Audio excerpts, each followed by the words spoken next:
वाहतूक कोंडी आणि अपघातांच्या घटनांमध्ये रस्त्यावरून सुसाट धावणाऱ्या अवजड वाहनांनी दिलेल्या धडकेत दुचाकीस्वारांचा मृत्यू होण्याचे प्रमाण अधिक आहे।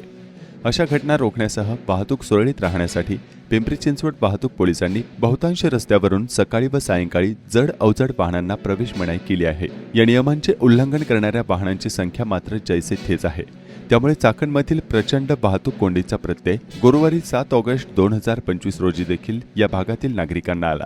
पुणे नाशिक महामार्ग आणि तळेगाव चाकण ते शिक्रापूर या रस्त्यांवरून सकाळ आणि सायंकाळची गर्दीच्या वेळी जड आणि अवजड वाहने सुसाट धावत आहेत।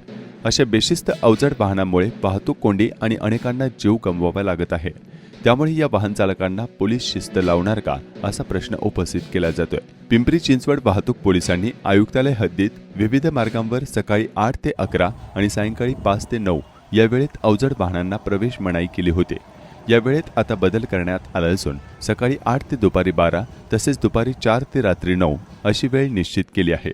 दरम्यान या नियमावलींवर प्रतिबंधित वेळेतही जड अवजड वाहने या मार्गांवरून धावत आहेत।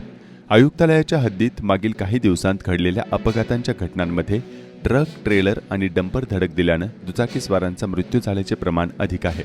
दरम्यान अशा प्रकारे नियमांचे उल्लंघन करणाऱ्या वाहन चालकांवर कठोर कारवाई करण्याची मागणी होत आहे।